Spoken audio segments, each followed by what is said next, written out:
Welcome back to Confessions of a Recruiter with Blake and Declan. We are on a global mission to build the world's largest community of recruiters so we can all connect and succeed together. That's right. If you want to check out more of Confessions of a Recruiter, jump onto confessions.tv, subscribe to our bi-weekly newsletter, access merch, and if you want to chat to us directly, join our Discord at XR House with the links below. Now, we hope you enjoy this episode. All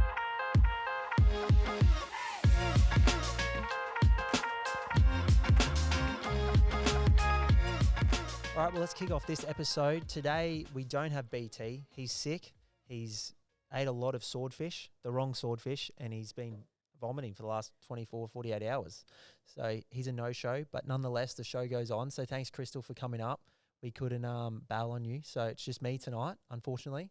That's all right. That's good. Thank you for having me. No worries. Thanks for flying up and making it happen. I know when we met at it was a RCSA conference in Sydney. It was, yes. Yeah. And Awesome. I was looking at those that you were interviewing and I'm like, I need to be on that podcast.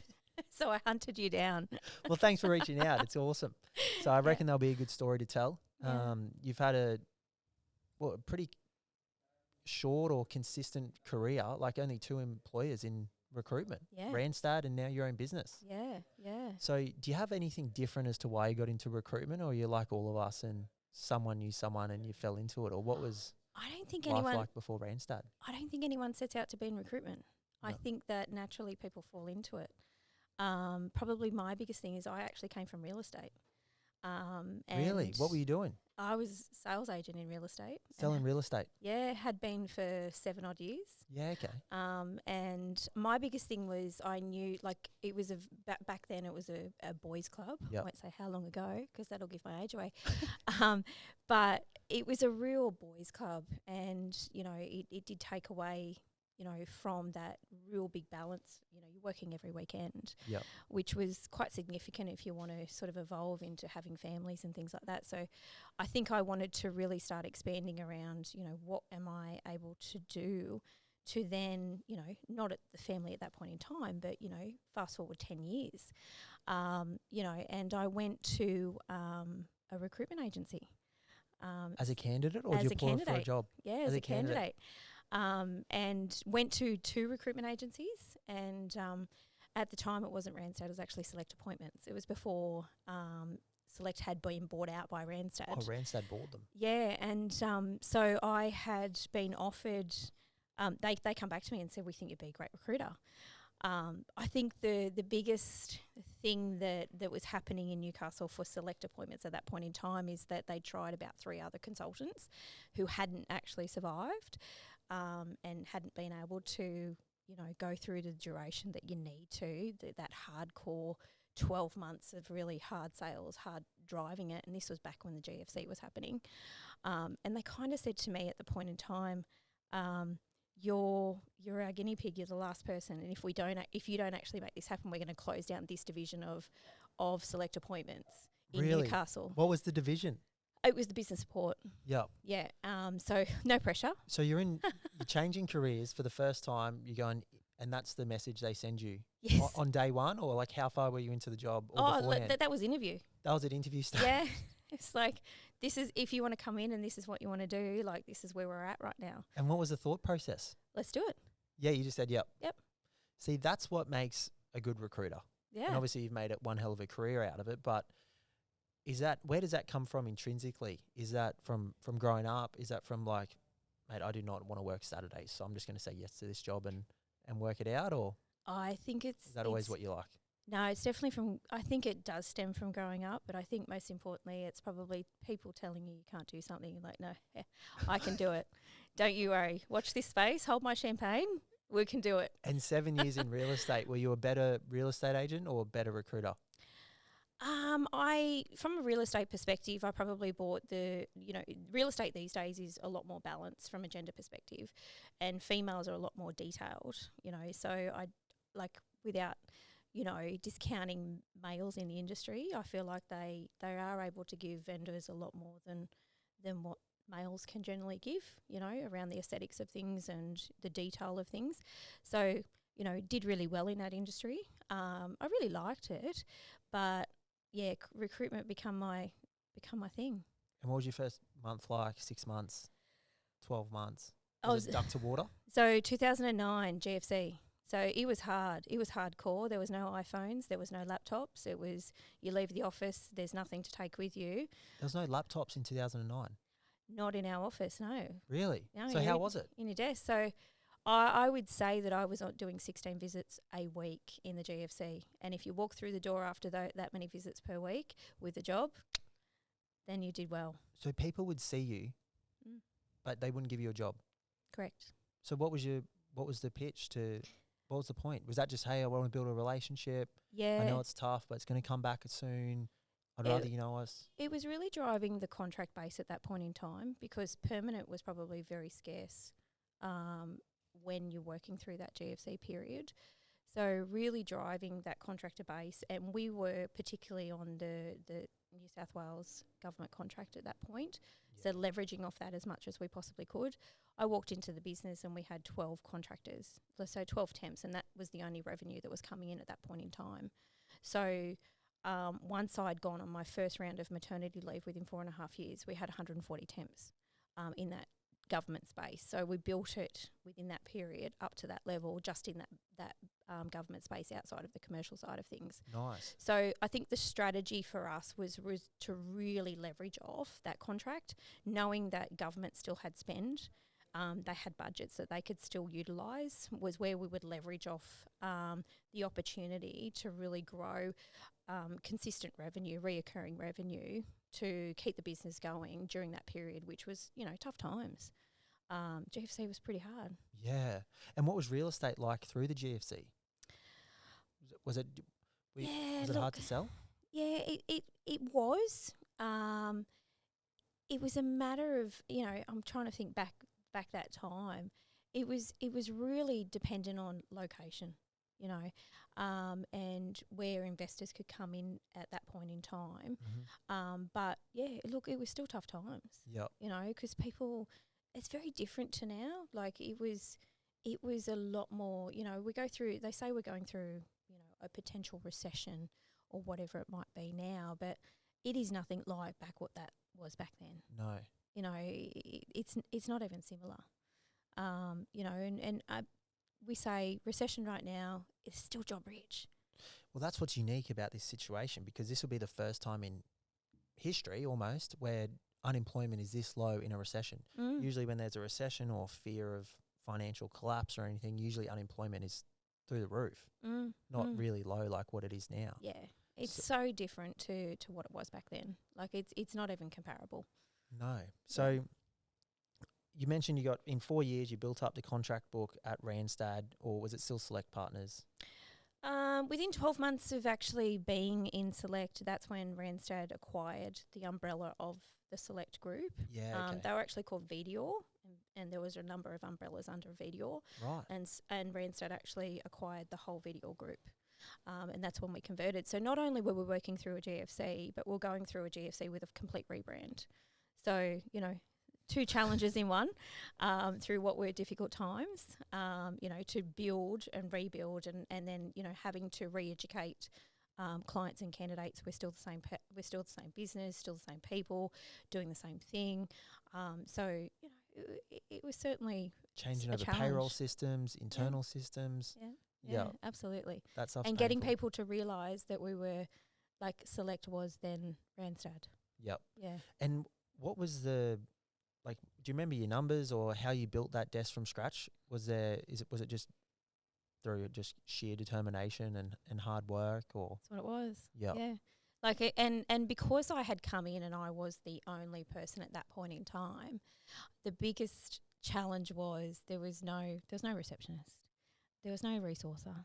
So I'm on the road doing anywhere from 12 to 16 visits a week on the phones if I wasn't actually out on the road. And when I'd come back from a visit, then you'd have multiple phone calls that you've got to get back to. So it was just constant, pump, churn. But I think at the end of the day, any good recruiter loves the thrive of that, constantly burning through. You sort of freak out when it's the opposite. Correct. You know, so just having things moving and having things happening and being on the road, like, don't get me wrong, is exhausting. Because I'd even go as far as, you know, spending a whole day at Gosford. So that's an hour and 10 minutes from Newcastle, and I'd book my whole entire calendar out to actually have visits from 9 o'clock to 3 o'clock and then drive back to Newcastle. And are these clients, is it just anyone in government for this desk, and Yes. it's purely just government? Purely government at that point in time. That was Yep. the strategy to get that reoccurring revenue moving. And then we started to really branch out across the commercial side of things. Not-for-profit. Not-for-profit was a real sweet spot because any good recruiter knows that if you're working in that not-for-profit space, you start with a contractor and you temp to perms, or you cream on the top. Yeah. So that was a really good focus as well. But, you know, the government was going to give us the reoccurring revenue to then allow us to invest, grow the team, and then keep going from there. So what did your first hire look like? How long were you in before you hired a resourcer or a consultant? I reckon about 8 months. Your first 8 months of recruitment, Yes. smashed it, and then you already hired someone. We had someone come into the team. I had a manager who was overseeing me, Yep. but that manager was assigned to other areas of the business and particular projects, kind of more of a really great mentor.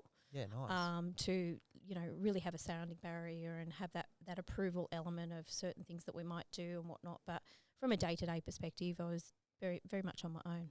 Yeah, cool. Yeah. And then so, like, what is Randstad what it's like now? Because they've bought a few businesses recently over the They last couple of years. Yeah. Um, Change CEOs. Yep.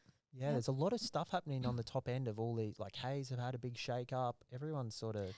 I think it's very typical of tier one when markets shift. Yep. Very, very typical. And like, you know, Randstad was, I guess, the stepping stones of my career.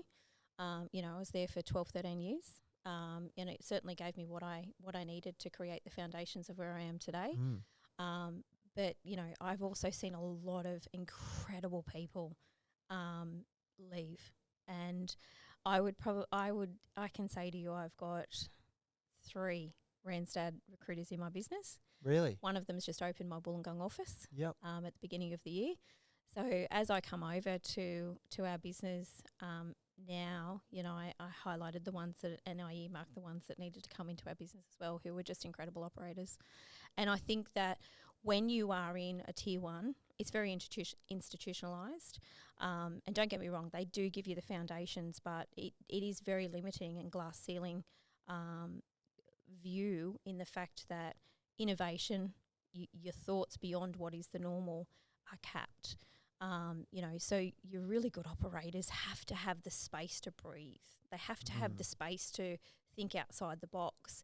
And, you know, in a tier one, it doesn't allow you that opportunity. So, you know, the 3 recruiters that I've brought over, like, they've been in the industry for 15 to 20 years. And they operate in their own way, but they produce incredible results. But because they were capped and they were limited where they were before, and I think, as I said, tier ones create great foundations. You get whipped and it's all KPI driven, and we're not that KPI environment, we're outcomes driven. But gives you good foundations, probably gives you good resilience. You know, you become hard. Yep. But I think there's also a cap in how far you can go. It's funny, like you would 100% say that now, and we have chats with obviously everyone that have left bigger agencies and they're working for themselves or they're in a boutique. Did you know that at the time, or were people like, did you actually know you're like, oh hey, this, or were you just enjoying it and you didn't know any better, so you liked it? Yeah, look, I think that it develops over time. You do realise that there's other prospects and opportunities beyond where you're at, but it does develop over time. And I would say once you sort of get to that 6 to 8 year mark, then you sort of say, I wonder what else is out there. Yep. But there's also a fear. There's a fear of, but I'm really comfortable here. There's a fear of, I've done really well. And I know the systems and I know the people and I know the processes. And then you kind of like, I'll just stay where I am. It's really comfortable. The rusty nail in the dog syndrome. Yes. Know And that story? I have. And Claire, who my business partner now, who's original co-founder of our business, you know, she had offered me twice before And it was in a space of 2.5 years. And like I politely declined twice. And it wasn't until I sort of had then made my decision, okay, it's time for me to go. And I will say it was in June 2020, right in the middle of COVID, that I had made that decision. Not a great time, by the way. And my first call was to her, and I just sort of said, look, I know that now's not a great time, especially for businesses your size. But I always said that I would give you the courtesy of letting you know if I ever left, and I'm just letting you know. Her response is, let me call you back, and within half an hour, she's like, can you come and see me tomorrow? And I didn't expect that either, because I was kind of like, it's a very, very difficult time. It's middle of COVID. So I started with the business in August 2020. Yeah, because New South Wales was in a world of hurt compared to Queensland. Oh, so bad. Because I was thinking, I had a 0 month at Blended in April, and then I billed every month after that. So it wasn't really doom and gloom, but there was lockdowns throughout that whole time. Yeah, it was tough. And I think that, as I said, Randstad gave me a great career and great footings, but during that time, it's the unexpected and it's the unknown. And no one had to make decisions that, had to be made back then. And I was probably put in really, really vulnerable positions to make decisions that impacted people's livelihoods that were unnecessary. And that's not anyone's fault, by the way. But at that point, I just said, that's not for me anymore. And I think this is the time where I bow out, because I could see it was going to keep going. Was there any repercussions from Randstad moving? Or they just said, oh, it's all good? No. Look, I think at the end of the day, they had been reducing, and they'd been sort of really pulling back on, especially that management tier, because there was a lot of fat built into that. So it's not to say that they're happy to see me go, but I think that, they understood and there was a bit of relief, from both parties anyway. Yep. And so did you buy into Verve straight away, or sweat equity, or? So we were previously Monica Claire Recruitment. Yep. We rebranded in February this year. It looks great. Thank you. We've worked really hard. I won't ever go through a rebrand again, though. I'm just going to tell you right now. There was a lot of sleepless nights and a lot of hours put into that. So a little bit stressful, but we're happy with the end result, and we feel like it was executed really well, really well received from both our clients and candidates, and great feedback, in how it's all rolled out. But when I joined, it was called Monica Claire Recruitment, so there was a What did it look like back then? Same colours, so we kept the same colours. There's a bit of story to that, but it was a name that represented two people, and they co-founded the business. They started it themselves, and they did an incredible job. Even when I was recruiting at Randstad, this Monica Claire Recruitment popped up, and I'm like, who is this organisation? Like, they just keep popping up everywhere. Who are they? What are they? And started to do a bit of research. I'm like, oh, these two women have just come out of nowhere, and they built really quickly. So I admired what they had done, and really watched them and started to see how the journey was going. But as I come over, Monica was one of the co-founders, and Claire being the co-founder. Monica had decided to sort of leave after 6 years in the business. She'd left in December 21, and Simon had become a shareholder prior to that. And then September last year, I bought into the business and become one of the partners as well. Yeah, nice. Yeah. What's it like with three people having to make a decision? It's Look, always 2 against 1? No, it's not. It's not. Like you have to really, present your case. I wouldn't say it's easy, but at the end of the day, I genuinely believe that partnerships are like marriages. Yeah, you've got to work really hard at it, and you've got to communicate really well.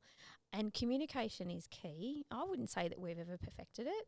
But we've also got a business coach who supports us with that sort of stuff as well. So we see that business coach on an individual basis, but then we come together collectively every sort of 8 to 9 weeks. Yeah, okay. Who's that? His name's Andrew Hughes. Yep. Anything to do with recruitment, or just purely just business? No, just business. Yep. He has a different take. He really, really drives individual personalities and, how we respond and what that actually looks like. He's got a deep concept around it. Going to go too much into it because I don't know a lot about it, but he's very good at what he does, and really gives us a good scope on our behaviours and how we react and how we respond and how we can actually, train ourselves to be better at certain elements where we feel like we need to grow and develop. Yep. And communication is huge, and every sort of 8 to 12 weeks he'll get us together and, we'll be really open. We'll sort of say, okay, what's triggered us? What's... Is there ever a theme that No. triggers you? No? No, it could be something that another person has done where we kind of say, this really triggered me and this is what it did and how can we make sure it doesn't happen again? And but I think that comes back to, being in partnership and being business partners. Having those tough conversations brings you closer. It does. We've had moments of tears, don't get me wrong, but that's what it takes to run a business. But what I can categorically say is there's a deep level of respect, and we genuinely care about one another. So the fact that is there, that is the foundations of our partnership. Mm-hmm. So wherever we may end up, we come back into that, and any feedback or anything that we do say to each other, like, it does come from a good place. It comes from, caring about each other. It comes from running a really successful business and making sure that we're on track and that, we're not ever jeopardising the success of that business or our people. Mm-hmm. But yeah, 3, it's not easy, but... No, is it easier or harder than you thought? Now your name's on the line, you're responsible, I as think... opposed to being a part of like a big beast. Yeah, I think you care a lot more. I think the care factor and the way that you really want to present the brand and the reputation, and you really want to take care of your people. Like, that's huge for me. And I probably, because I am the leader, I really genuinely care about my people. I care about where they're at, where they're going, how they're feeling, the success that they're achieving in their role, and want to be on the journey around them achieving their goals and where they're actually heading. So I think it's the care factor that comes in a lot more. Like, the beautiful thing about having 2 business partners is that if I go away, and I do, myself and my family love our adventures overseas, I know that it's taken care of. So you don't have to worry of, I'm going away, what's going to happen while I'm gone. I've got 2 people there that can actually really be that backing for me. And did you ever consider starting your own, or you always envisioned, hey, I'd rather just buy into something that's running well? And yeah, it's a really good question. Like, I always envisioned that I would be, at some point, I would actually be in the capacity of an owner or whatever it might be. I didn't know what that looked like at the time. I think the concept of starting your own can always be a little bit scary, of the unknown and what is possible out there. And I definitely think that imposter syndrome definitely sits in for most people when that sort of thing happens. Yep.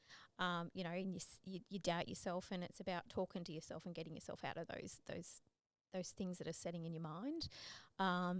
But when I come on to Monica Claire, which is now Verve Partners, I could see that there could be a possibility, so really working with Claire and Simon and Monica at the time, I didn't realise that Monica would leave, so I didn't realise what larger possibilities would be there for me. So you left Randstad, just moving to another agency. It wasn't like, hey, I'm going to I became their business manager. Yeah, right. So I was in the business 2 years before I actually become an owner. Oh, well, that's good. Yeah. So I think it's that element of, we wanted to make sure that the relationships and everything was in sync and that we worked really well together. And I guess the dynamic between the 3 of us is fantastic. What roles do the other 2 play?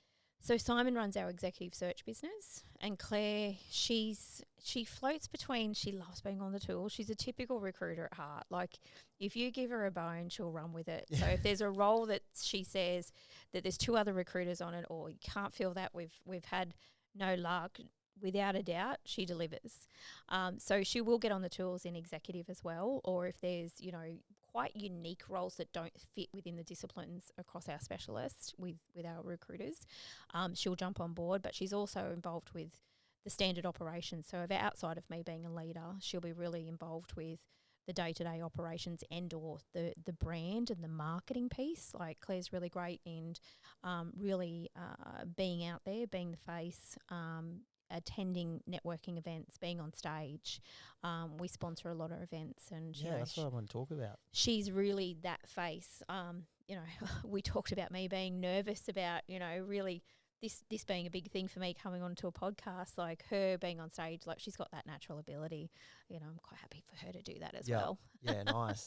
And you guys sponsor a lot. Like you're proud partners with the Ronald McDonald House, Yes. get around the local racing. Yeah. You're doing a Kokoda challenge. I am, yes. So my husband and I have coached my son's football team, coached and managed my son's football team for 6 years, League, 7 union? years, league. Nice. And I said to my husband, like last year, I said, I'm getting older. Like Kokoda's always been on my bucket list. I need to do it now before, you know, I don't have the agility in me to do it, you know, at a later age. I said, so I'm going to do it. Do you want to do it with me? And at first he said, nah, you go do it. I said, all right, I'm just going to put it out there on social media to see if anyone can recommend, you know, some good tour companies. And as I did, one of the coaches of the juniors come back to me and said, I'm doing it next year. Like, we're doing it in October. I'm getting 20 local Newcastle people, like, come and do it with me. I said, yeah, okay, I'm in. And then I went back to my husband and I said, oh, you know, blah, blah, blah is doing this for his 40th. I'm going to go and do that. And he kind of said to me, he's like, you know, it's a no dickhead policy. Like, you know, it's all good people. And my husband turned around, he's like, well, I want to go too. So he eventually come around, he's going to do it with me as well. Yep. So yeah, That's awesome. we did that in October, and I really wanted the walk to count. Yep. And you know, do something for it. And, you know, I really looked for a charity and an organisation that, you know, was going to, I don't know, it just meant something. And Bears of Hope, which supports, you know, pregnancy and infant loss, was something that spoke to me. And so, yeah, I've raised over $5,000 so far. So Nice. That's clocking up quick. Last week it was 4.5. I know. Yeah. That's awesome. We'll have to get behind you. When do you go? So Trek starts on the 19th of October. Oh, a couple of. Are you training hard? Do you have to? Yeah, they've got a training schedule. What is it? Oh, it's a mix of different, like, it's more strength training, so weights and, you know, just being able to, you know, do the core strength side of things. And then it's recommended that you do like a 2.5K hike, you know, once a week. But with much weight on your back or no? Yeah, at the moment I've got a 5 kilo weight vest. I'm going to increase it to 10, but we probably do 7 to 8 Ks every morning anyway. Yep.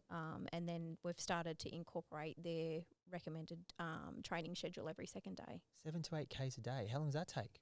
An hour and a half? Yep. Yep. So we get up nice and early. Yeah, nice. Yeah. Yeah, I've been enjoying Off my weighted walks. Yeah. Do them in the morning. Yeah. 45 minutes. So whether or not it's enough to actually do Kokoda comfortably, we'll see.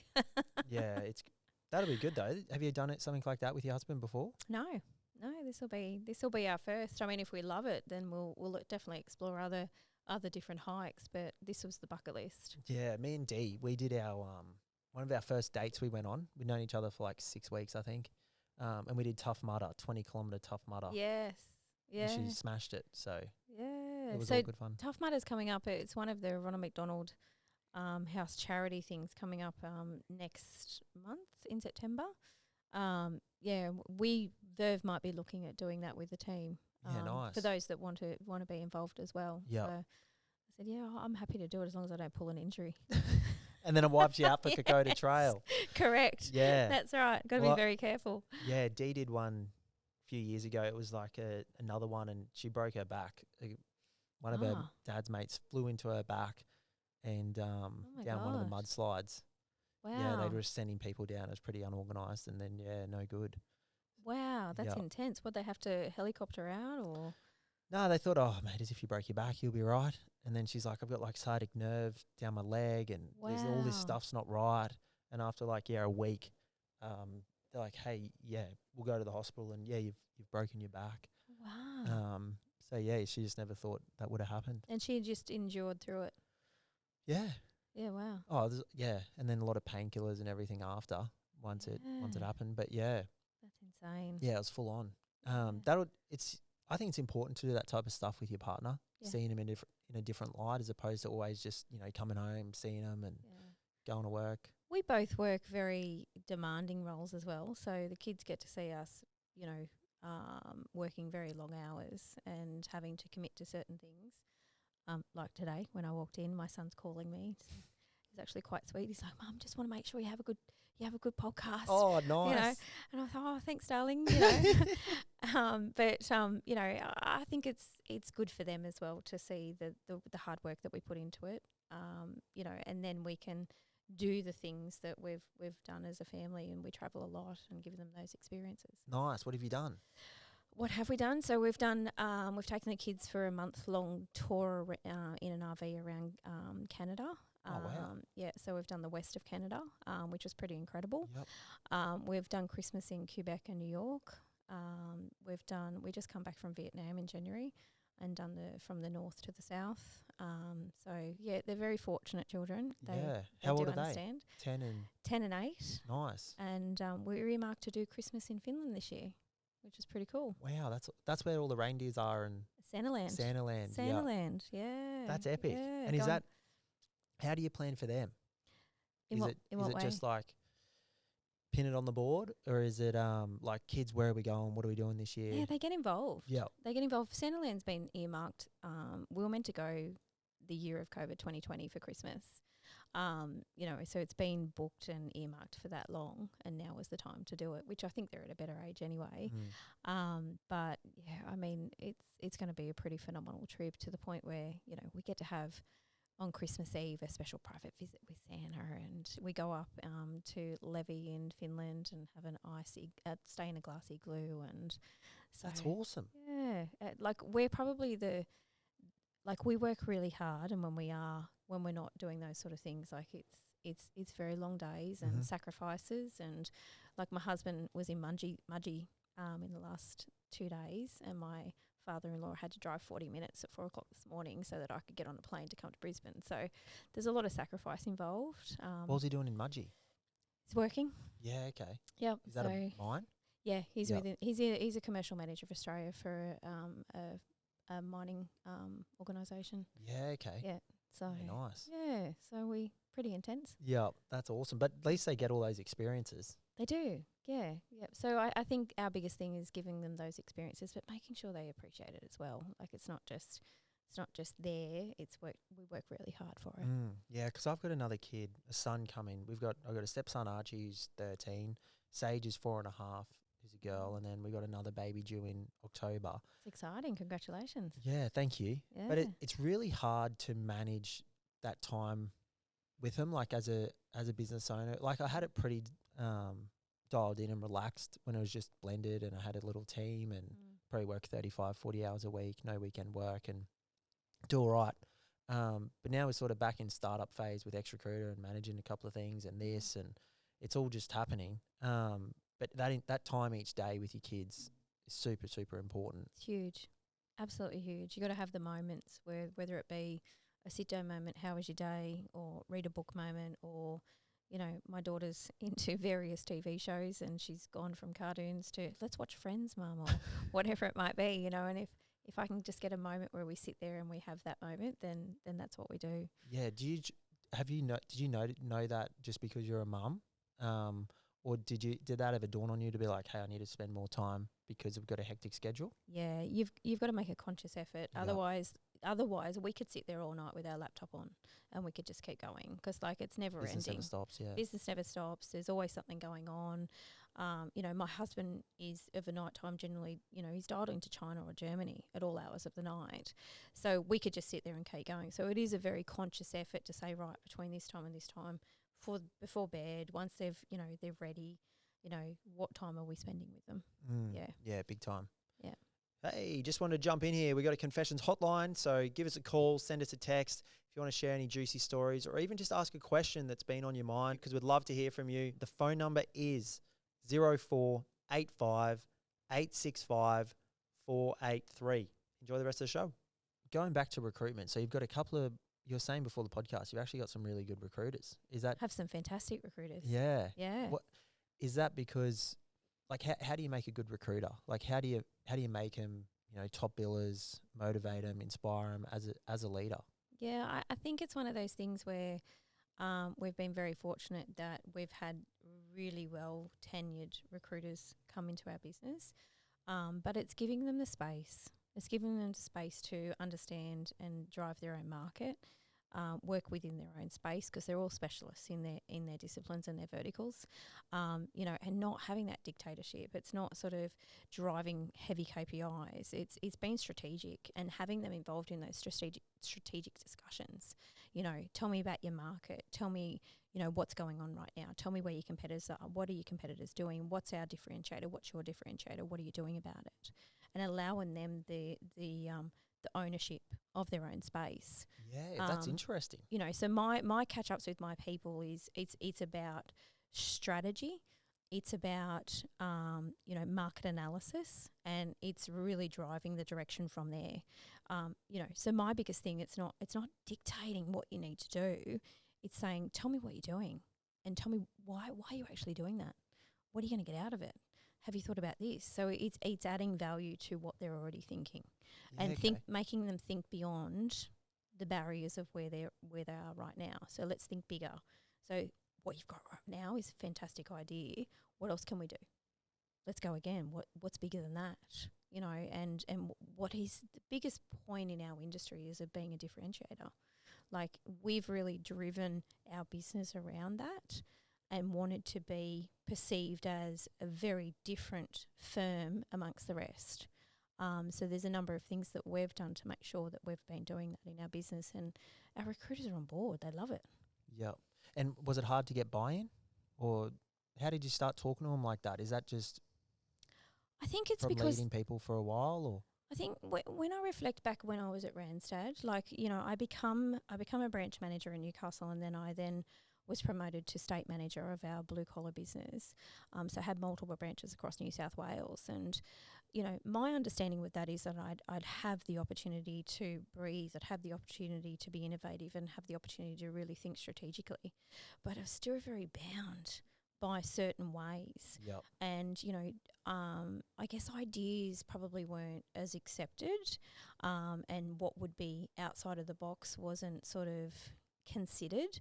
So for me, I was like, I thought I was actually promoted and or put in this role to really drive and accelerate and really have that differentiated there, which wasn't there. And as I said before, it's that glass ceiling feel. And don't get me wrong, no disrespect to Randstad, as I said, they gave me a great career. But, when I talk to my people, I want them to have that.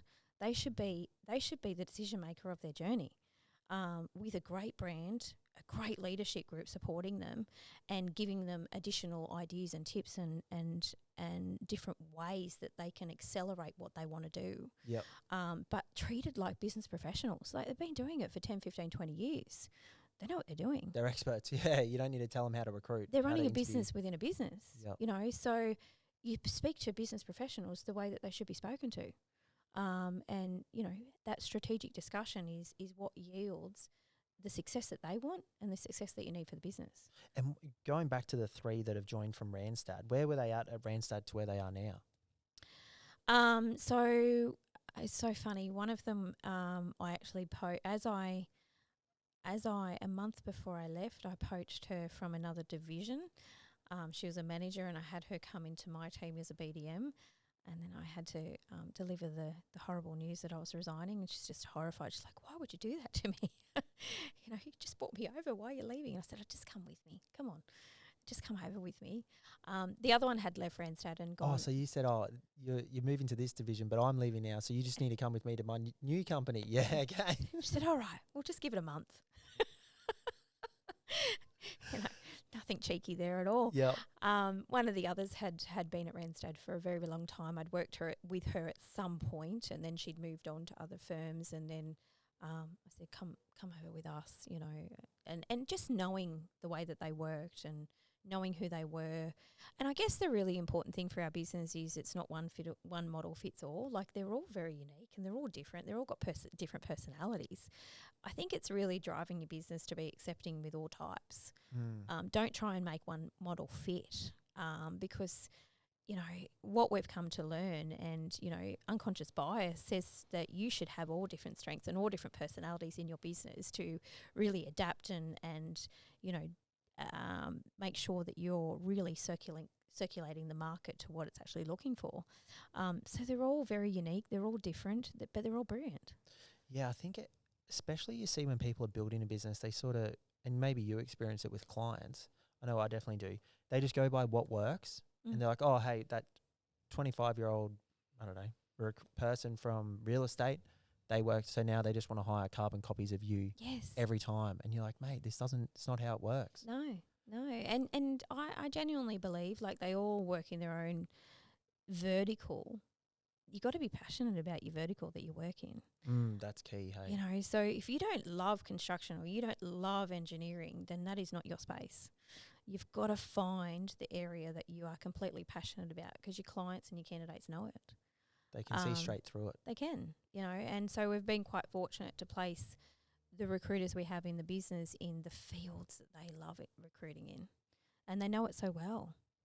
And how do they find that out? Is it from recruiting in other industries, or they've just had a lot of great results in that industry? Like, oh, now I love this industry because of the results I've got? Or yeah, one of our recruiters, she's in engineering, but she hadn't done engineering prior to coming over to us.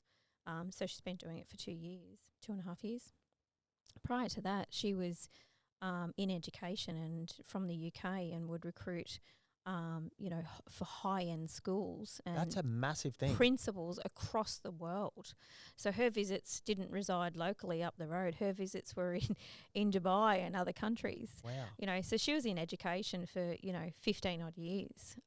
But coming over to us, you know, we had this vacancy in engineering, and she has just settled into it so well, like, to the point, funny story, one of my other recruiters was catching an Uber in Newcastle, and as we do as recruiters, we talk to the Uber drivers and see what they're doing and how they become Uber drivers.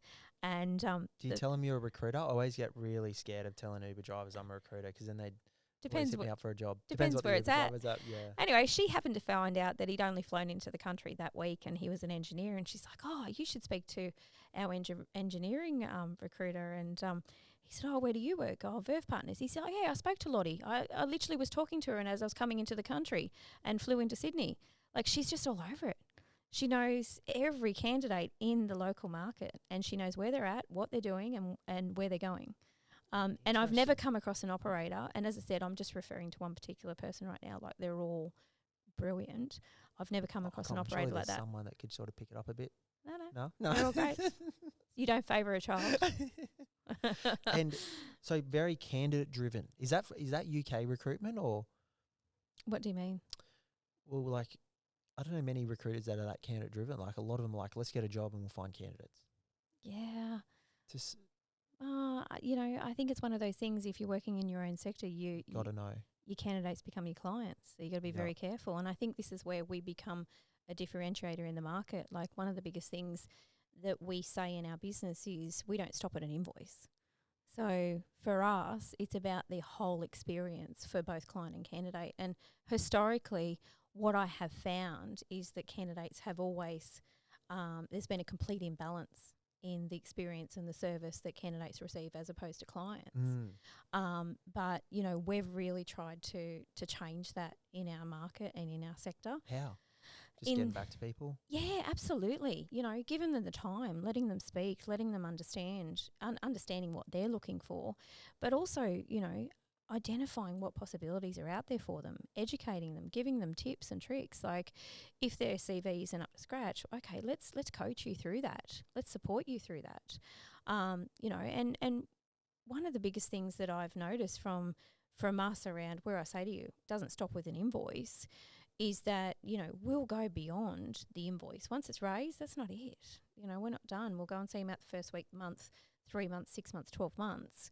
But, you know, one of my recruiters went as far as not being able to find a candidate here in Australia for what the client was looking for, found the candidate in the UK, supported the client through a licensed sponsors process, and then, you know, the candidate flew in and she picked him up at the airport and dropped him off where he was residing. Nice, that's awesome. You know, so it's not just about, you know, thank you very much, we've made a placement. It's the whole experience and what everyone remembers.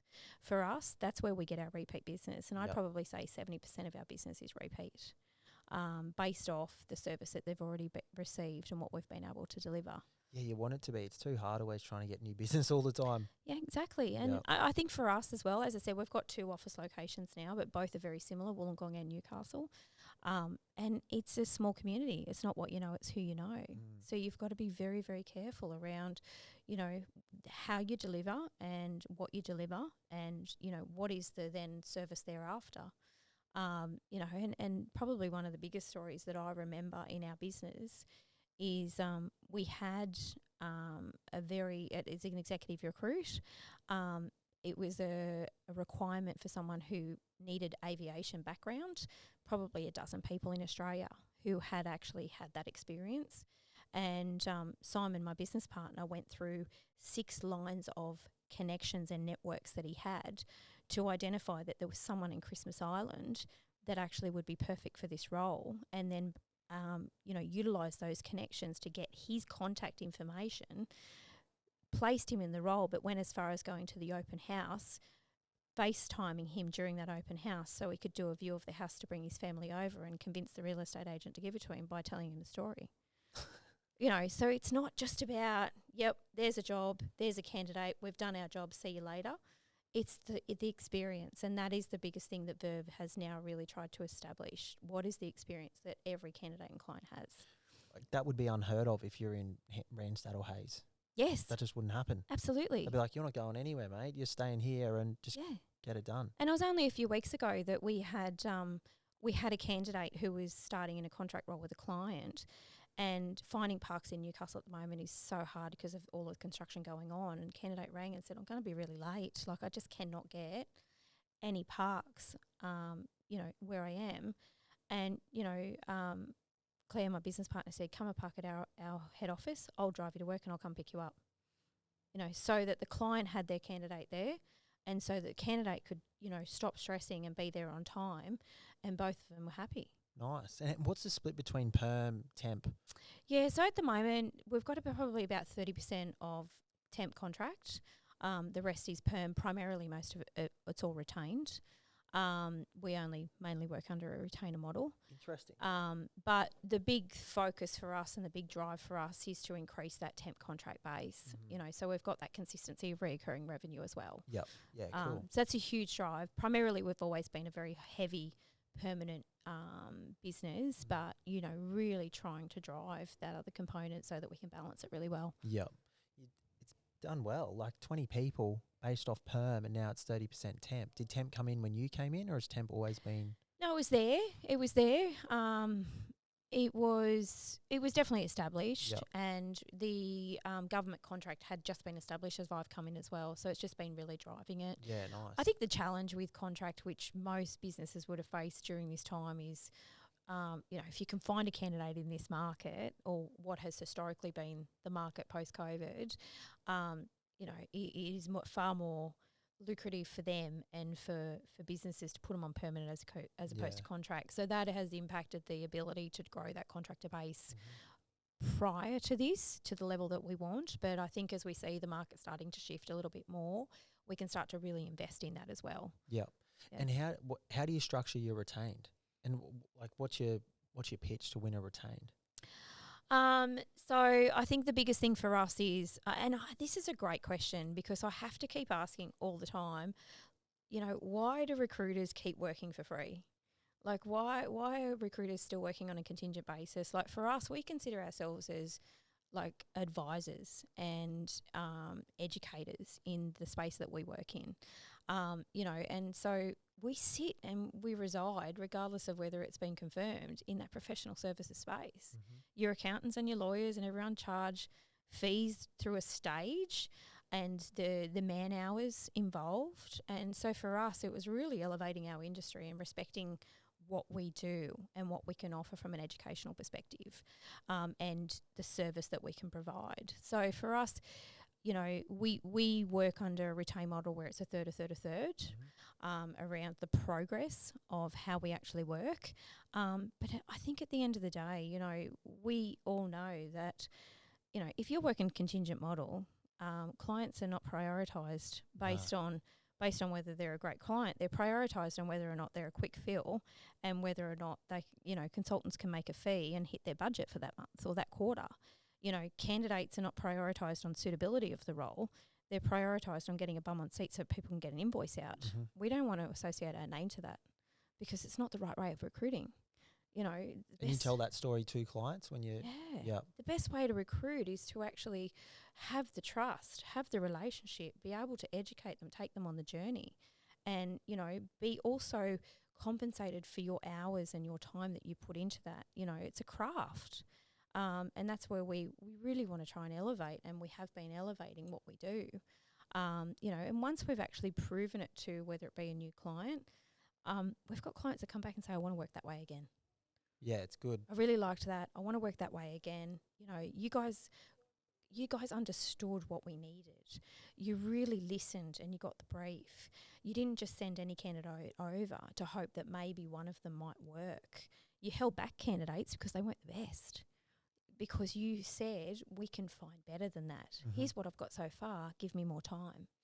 You know, and I genuinely believe that retained element gives you the time to actually find the right person, and therefore mitigates the constant fallout of replacements. Yeah, 100%.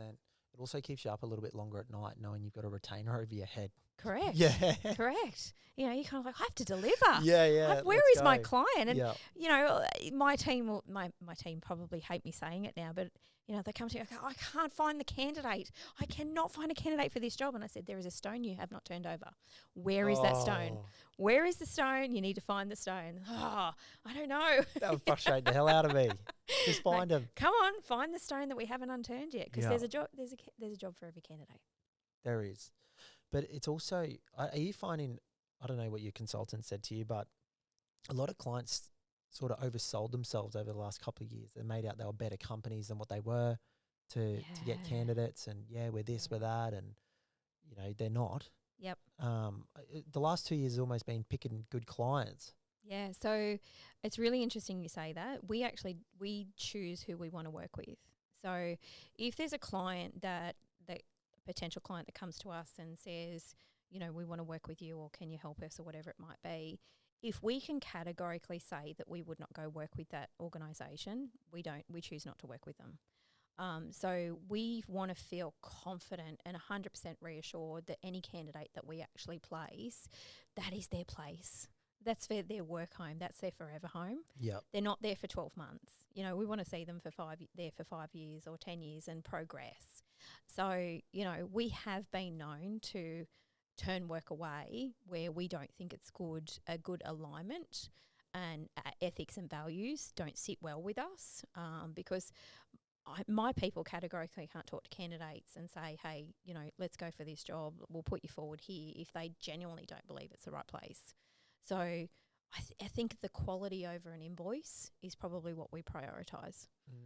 Yeah. And is it just Newcastle, or do you recruit all over Australia? Our executive business recruits all over Australia. Our other disciplines will recruit across New South Wales. It also depends on the business and the client as well. Like if there's a unique recruit and it's not within the state or whatever it might be, then, you know, we'll absolutely support it if we've got capability and we're able to deliver. So it's a case-by-case basis. Primarily, our business was, you know, formed in the Newcastle, Hunter Valley and Central Coast area. So that is, you know, a big component of where our business comes from. But, you know, if it requires to extend out of that geographical location, then we'll assess it and we'll determine, you know, the capability and making sure we can still deliver on the quality and the promise that we always have. Yeah. Yeah. But executive, like, you know, executive search is all over, depending on what the vacancy is. Have you done much executive yourself? Me personally, no. I've been involved, but I don't. As I said, I'm not on the tools. I'm probably more behind the scenes. And So when was the last placement you made? quite a few years ago. Yeah. What do you reckon you'd be I do like? I do a lot of client visits. Oh, so you drum up business Yeah, client side. yeah. Like You're I do a lot of client visits. I'm out networking all the time.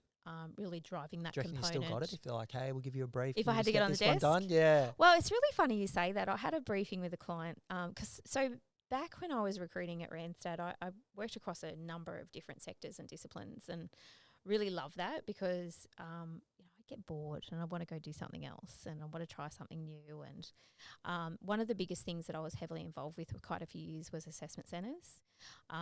So the methodology, the design, the facilitation, and really executing the whole start to finish, high volume. And you'd finish an assessment centre and you'd go again. And the volume of recruit would be anywhere from 12 to 30 people at one time, depending on the client. I had quite a few clients that I would work with across the assessment side of things. So I was in a briefing the other day for a new client and a new one for us. It was actually train drivers to run assessment centres for 20 train drivers. Really? How do you assess a train driver? Yeah, it's interesting, isn't it? Do you know? Well, I've got to design the assessment centre. Yeah, so, okay. yeah, a lot of it comes down to safety components, thinking on the spot, behaviours. Obviously, they've got to have the certain licenses and everything in place. But I got really excited because I hadn't been in my assessment centre days for quite some time. So being able to come in and put a proposal together and start looking at the activities and, what we would do and how we would facilitate the assessment centres, I was like, oh, this is pretty cool. I don't mind being back on the tools. This is great. I would love to deliver this now. So, look, I think if I need to, and when my team are on leave or anything needs to be done or whatever, I'll just jump in. I'm not fazed by getting back on a desk at all. Yeah. Nice. It's just been a little while. It was from a full-time capacity, that's all. So you're a bit of like a BD machine. You're just out there winning new business, doing tenders. Yeah, wherever that we type of stuff. can. Yeah. Yeah, absolutely. I'm never fazed by a client meeting. Love them. Yep. Yeah. I probably, I think recruiters tend to sway either way. I don't know what's happening tonight. We've got so many fans taking photos out the front. They must know about confessions. Or that you're in town. I invited them up Yeah, from Newcastle. So it's just my crew We had out about front. 3 or 4 people walk by and take photos. Really? Yeah. Oh, that's insane. I've been noticing them. I waved to a couple of them. So There you go. that's how big this Should we podcast has should we gotten just since wave? you came on. Yeah. Just next few. Here's another couple. So pose for the photo when they take one. Autographs when I go out? Yeah. It'll probably happen. So yeah, that's very funny. So when you said about outcomes, not KPIs, Yeah. it's really hard to be able to train a junior person or someone new to recruitment. Do you have anyone in the business that's new, or do you always you've got the lucky relationships where you can just pull on gun recruiters and keep their vision? Look, we have been fortunate. My one that's probably the most junior, she's been doing it for 2.5 years. She come from Flight Centre. Yep. So she's been absolutely amazing. It's Started with you 2 years ago? Yeah, Yep. yeah, completely green. So again, you come back to the strategic conversation. You come back to the goals. You come back to, okay, what are the budgets? What do we need to achieve here? How many jobs do you need to get in? And then how many jobs do you need to fill to actually, for you to be successful? It's not about business.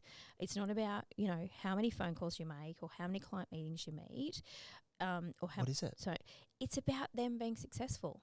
Yeah, but how do you quantify that? Like, if they're like, yeah, what's the path to success? And you're like, hey, mate, it's not about how many meetings you go to, phone calls. Like, sometimes it is just sheer numbers. It is. But you have to be able to break it down. So, Yeah, for me, I go, okay, where are the outcomes?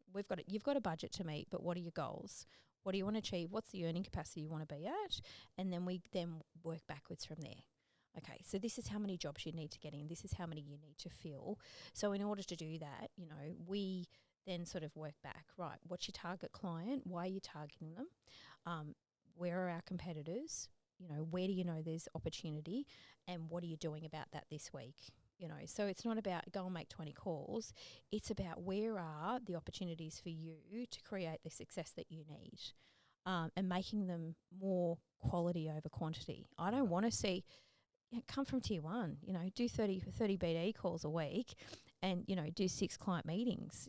People would just try and hit numbers and put them in the system so it appeases, the hierarchy. It's more about the quality of where you are. We also have a written rule in our business that you're not to go on a client meeting by yourself.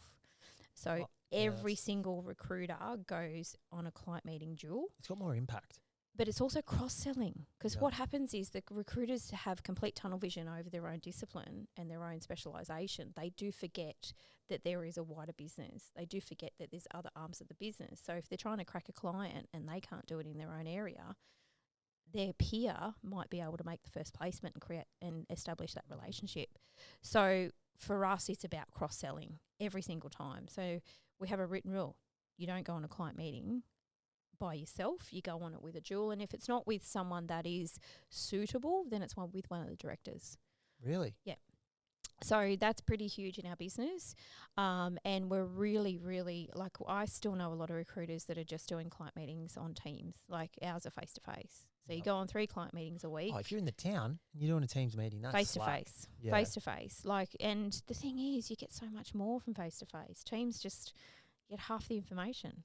So that is a really big thing in our business. So it's a dual visits face-to-face. Nice. That's awesome. Yeah, which is huge. If we can get candidates in face-to-face, we will.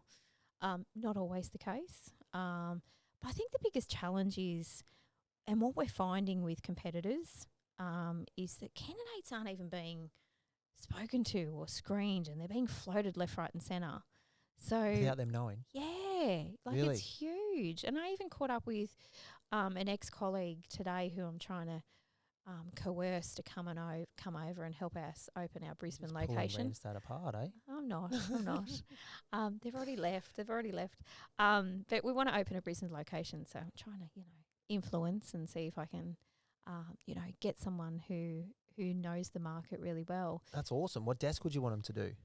They might even be listening to this podcast. We've had it up a few times. We're offering, I think, I'm going to put it out there. Put it out there. Go on. Plug yourself. What are you offering? We've just opened it, in Wollongong. It's a subsidiary of Verve Partners. And so the individual who's opened that down there is a shareholder of that subsidiary. Nice. So we're offering skin in the game straight away. And so we would have the Brisbane branch as a subsidiary of Verve Partners. And that person would have the opportunity to come in, have a shareholding of the subsidiary and build it themselves and make it their own.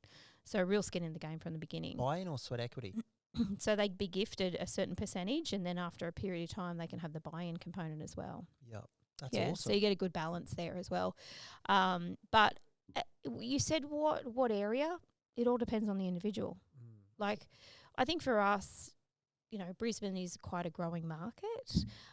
So, we can see the value and we've kind of got that earmarked. We don't want to go into the Sydney market. It's very saturated.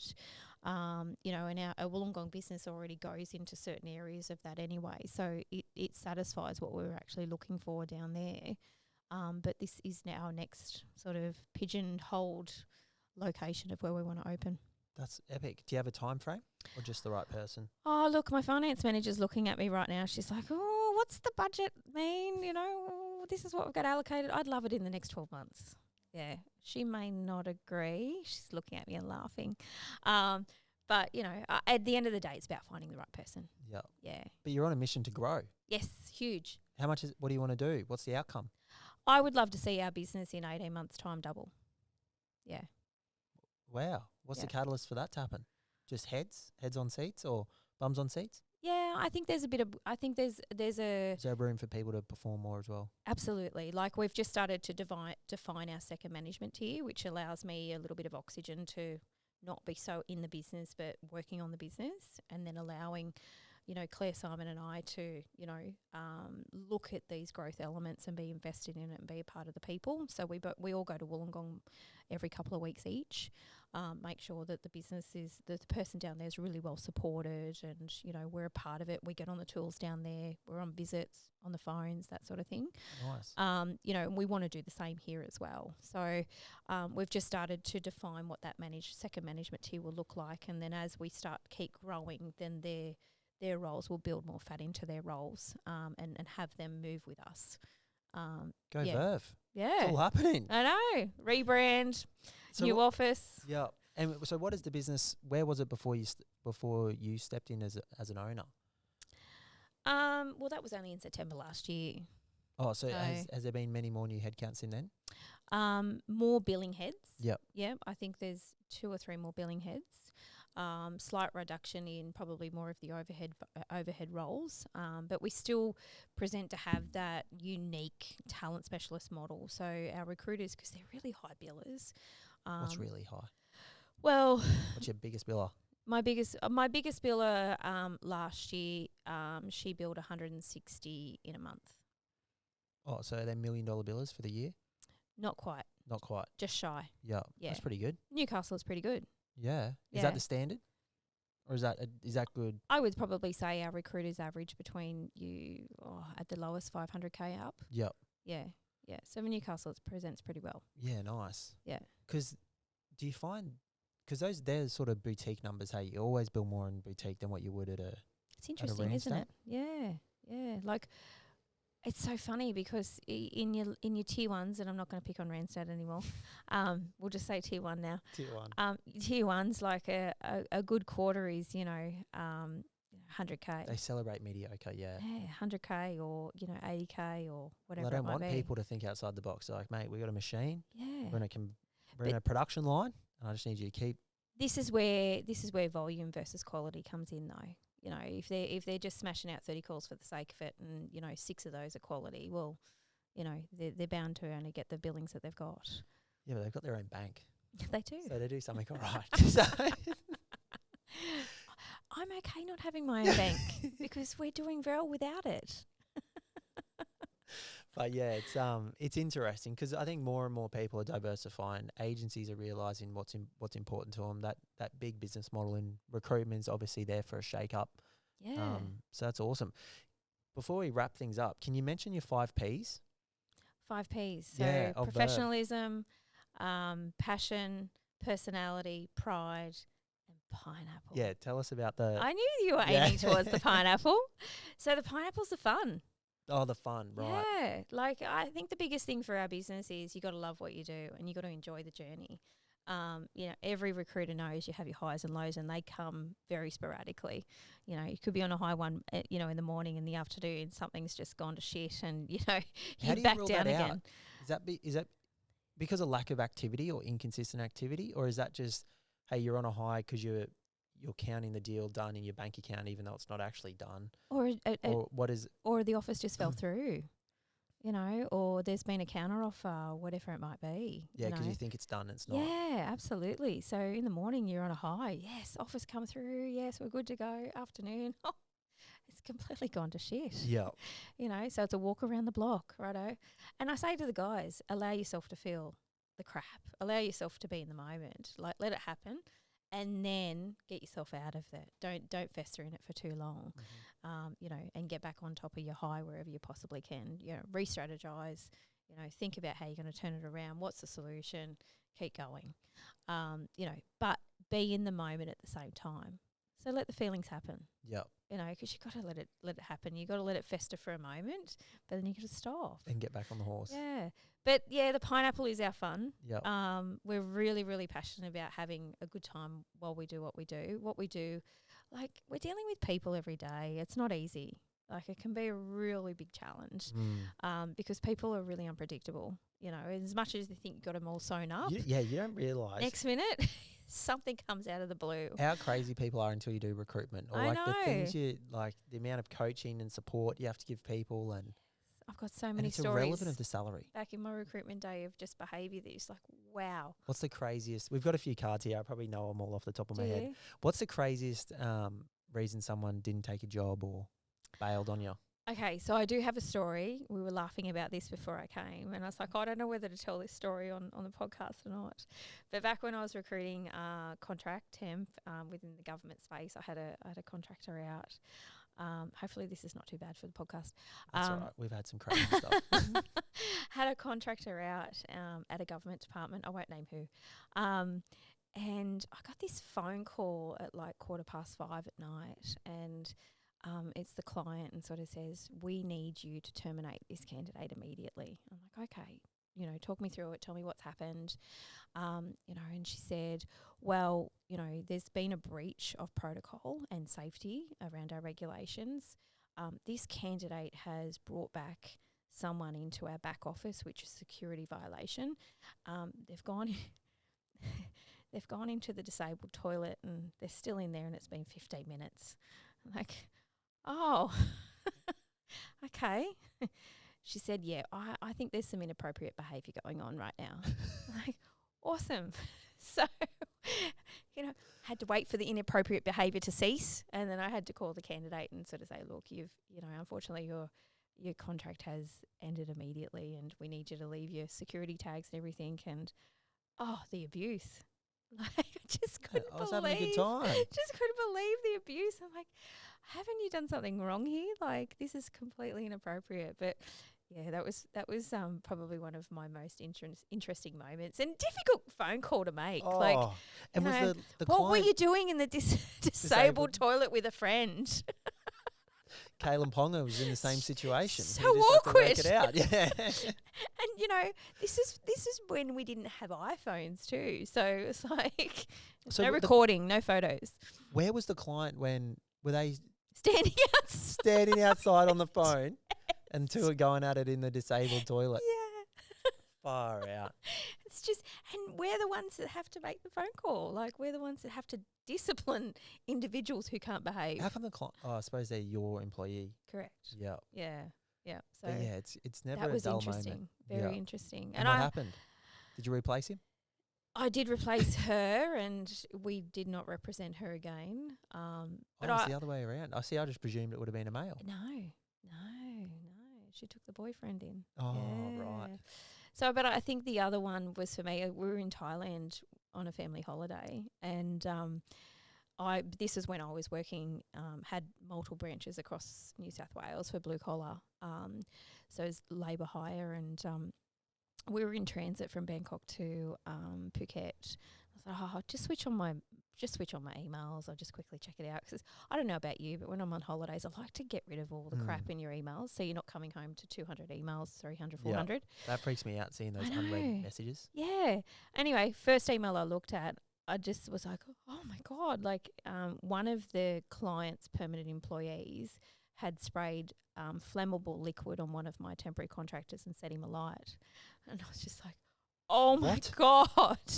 Like, turn the emails off. Don't look at the emails. I mean, that puts it up there. What happened? Thankfully he was physically okay. Like, they had obviously attended to him like really, really quickly. Outside of having counselling, he was fine, and obviously their permanent employee was terminated immediately. But not something you want to. Why did he do that? No one knows. That's No one knows. insane. It's just a flick, and just some sort of behaviour where you just think, you ask the question, why? Like, when I was a Boilermaker, we used to light acetone rag. Do you know what acetone is? Yes. Yeah, we used to light that on rags and chuck it under someone welding. So then your sparks would light up this rag, and you'd be like, "Whoa, this is really hot. I'm in a tank." And then there's like a rag underneath. So But you can sympathise with sympathise. I couldn't imagine lighting someone on fire though. That's insane. Well, there's two things there. Obviously, I was quite concerned, but don't open your emails while you're on holidays. Holidays, yeah, just keep it out. If you don't read the email, it was never a problem. It never happened, and someone else will sort it out. And even if you're at work, maybe you should just take on that same advice. Yeah. Yeah, you'll never have any lows. Send the invoice. Every candidate started. I don't know otherwise. Absolutely. Yeah, we don't know what that's so happened there. So, yeah, look, I mean, I don't think any recruiter can come away unscathed without some good stories. No. Yeah, it's crazy. Everyone's got a different story to tell. Yes, absolutely. Yeah. And we appreciate you telling yours today. Thank you. I've enjoyed it. No, I appreciate it. Yeah, you've really come into your own. I think Thank you. On your next podcast, on your podcast tour, you'll be straight into it. Well, I'll hunt you down at the next conference. There could be a Verve podcast coming out. Yes, absolutely. Definitely. Awesome. Thanks, Krystle. Thank Appreciate you. it. It was good to have you. Good No to be worries. here. Bye. Thanks for tuning in to another Confessions of a Recruiter podcast with Blake and Declan. We hope you enjoyed and got a lot of value and insights out of this episode. If you do have any questions, or you would like to recommend someone to come on the Confessions podcast, we would love any introductions. And remember the rule of the podcast: like, share, and recommend it to a friend. Until next time.